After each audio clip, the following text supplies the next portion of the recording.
Hi, I'm E.D. Lewis and welcome back to my channel, and today we're going to do a combination of a few different things. So I've got a little bit of a show and tell, we've got a channel update, and also I'll be doing a double review. So today I'm wearing the Barnabas Dark Shadows ring. This is not a Dark Shadows review, but this is my little show and tell. So yesterday, and this video is actually being filmed on a week ago, so this is the 24th actually. So I've had this for a week by the time this is going up. I got the Dark Shadows coloring book, so it just came in. I'm so excited. I mean, some of these are great illustrations. I'll go ahead and share a couple of them with you now. A couple of my favorites. Josette as a vampire. Love it. I'm going to pick just a couple really favorite ones here. Oh, I love this one too with Angelique as a vampire and Nicholas Blair. I hope you guys can see this. And let's do one more.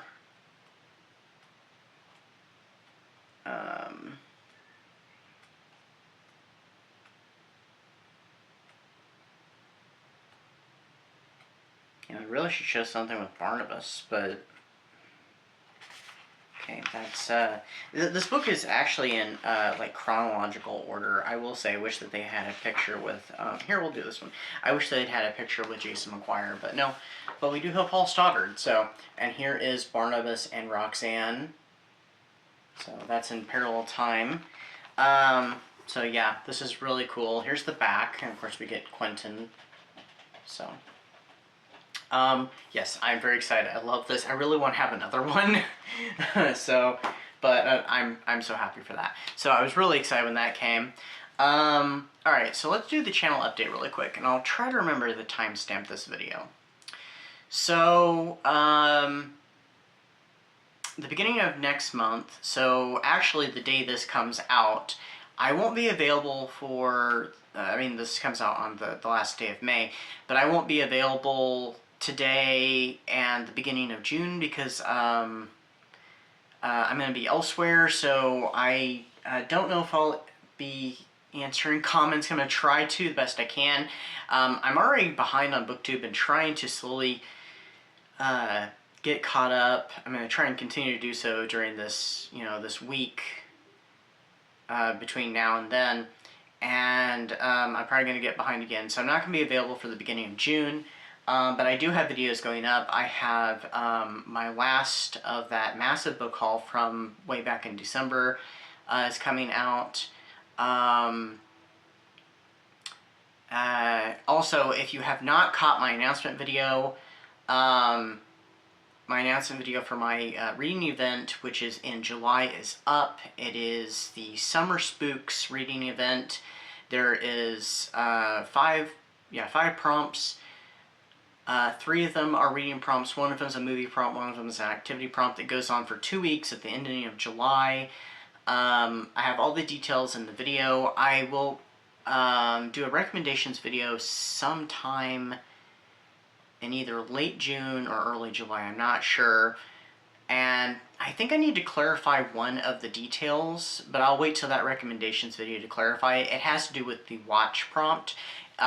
There's no gatekeeping. The event is very up for interpretation. You don't have to do the full 2 weeks. You can do the first week, second week, both weeks. You can do any of the prompts. You can combine the reading prompts. Like I said, I have all the details, and I will clarify that one in a recommendations video coming soonish. So, also, I will have a video going up the first Saturday of June. I'll still be unavailable, but I do have a video that'll be going up. I'm getting ready to film it after I'm done with this video and stuff. And yeah, I think that's all the things I need to announce for the channel.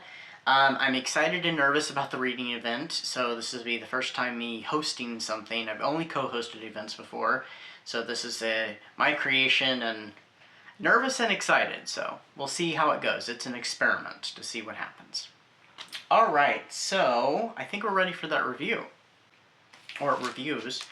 So we're going to be doing a review on Her Demon Love. Oh, both these books, by the way, are books that I read back in February for the Gothic Hearts Reading Challenge. So this first one is Her Demon Lover by Louisa Bronte. I love this cover. It is also it was also re-released later with a different cover under the author's real name, and that's Janet Louise Roberts. And this book came out in 1973. This, I think, is her second book. Her first one is called Lord Satan, I think. So this is part of the occult Gothics that were very popular in the late 60s and into the 70s, and were largely made popular by Dark Shadows. And also, these were the precursors of paranormal romance. So this is one of the, very early ones. I would say even those Dark Shadows novels are early paranormal romance, the Marilyn Ross books. And this was a bestseller, and this helped to build this author's career, actually. This book is also talked about in the Gothic Romance Wave, which I've done a review on, and that's an excellent nonfiction book talking about the history of Gothic publishing, specifically the Gothic romance from the 1960s through to the early 90s. So this one follows a girl named Sophia. She is recently married, but her husband's not doing it for her, and they're going off on their honeymoon. They're going to Europe, they're going to Romania, and they end up meeting this mysterious count. I'm not really sure how to pronounce his name. Vlos? Vohos? I'm not sure how to pronounce it. They end up meeting him, and he claims that he might just be a relative of hers, and he invites them to kind of a gathering, a party at his castle, and he has promises to show her, the family tree stuff, and they can hopefully find out about her family, because she grew up an orphan. She grew up in an orphanage, actually at a convent. She grew up in a convent and stuff. So, and then she got adopted by this wealthy woman, and she's like the head of this cosmetics empire in like the 1890s, I think, or it was 1880s. I'm not sure. I'll correct it at the bottom of the screen. And so they go to this castle, and the Count flirts with her. He starts seducing her and stuff, and he reveals that he has powers and abilities, and that she may have the same ones. So the book kind of goes through a struggle. She's tempted by the Count, and she ends up having this one night with her husband, and it's in the dark and stuff, and so you're kind of left with, is it him or is it this mysterious, Count? What's going on here? And this book gets kind of wild. It gets kind of crazy. It is kind of shocking for the time, less so shocking now. And there's this big struggle where she's tempted by the Count. She wants to go to the Count, but she's like, no, I want to stay with my husband. And he starts to go through some things too, so I don't want to go into that without spoiling it. If you can find this book, definitely. I don't know if you'll find it in this edition. I just happened to at my local book hunt, actually a couple of years ago. I stumbled upon it, and I'm so glad that I did. And this is, that it was in this edition. And this is one that it actually has the little goat head that says A Satanic Gothic. I don't know how well you can see that. The later edition with the new cover did not have that. I thought this book was actually very well written. It was pretty good. It wouldn't be everybody's cup of tea, though.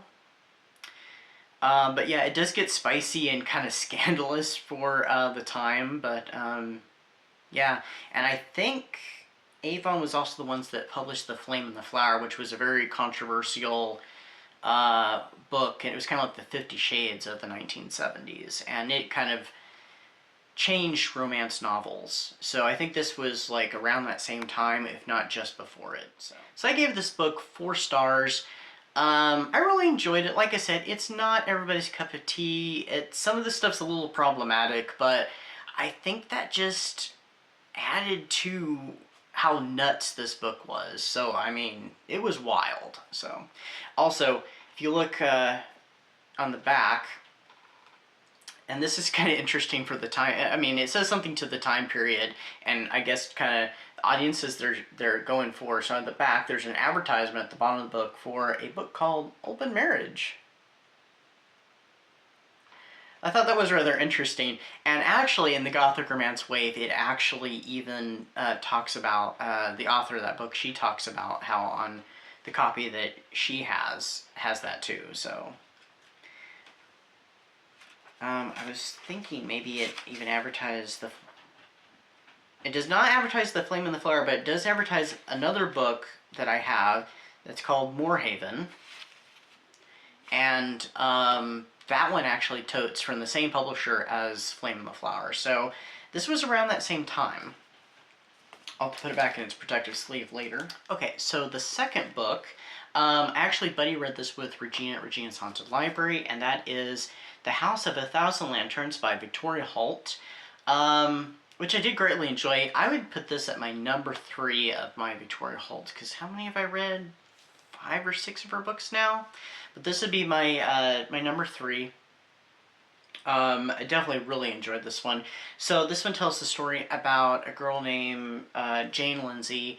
She comes from a, her family's from a good background. Her mom was from a good family, but due to the romance and marriage choices she made, she's disowned by her family, and her husband has died, so she wants to put her daughter through to a good school and stuff, so she gets the job as a housekeeper at this lavish estate, very mysterious estate with this rather eccentric employer. And she's able to send her daughter to this really good school. And during holidays, Jane gets to come and visit her mother at the estate, and she learns of this treasure room where he has all these things that he's collected and acquired, and some things he sells, some things he doesn't, that he keeps for his own personal, collection.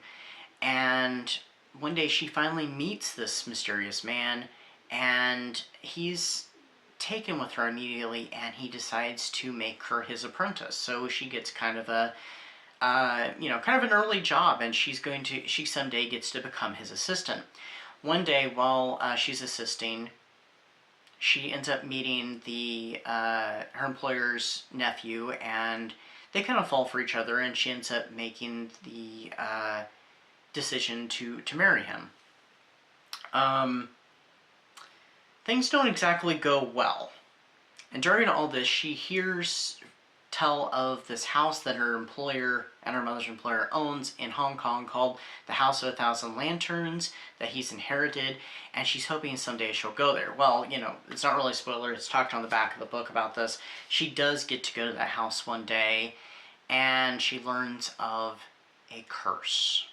So that's all I'm going to tell you about it. I thought this was really good. There are some things that are a little questionable due to the time period in which this book was written.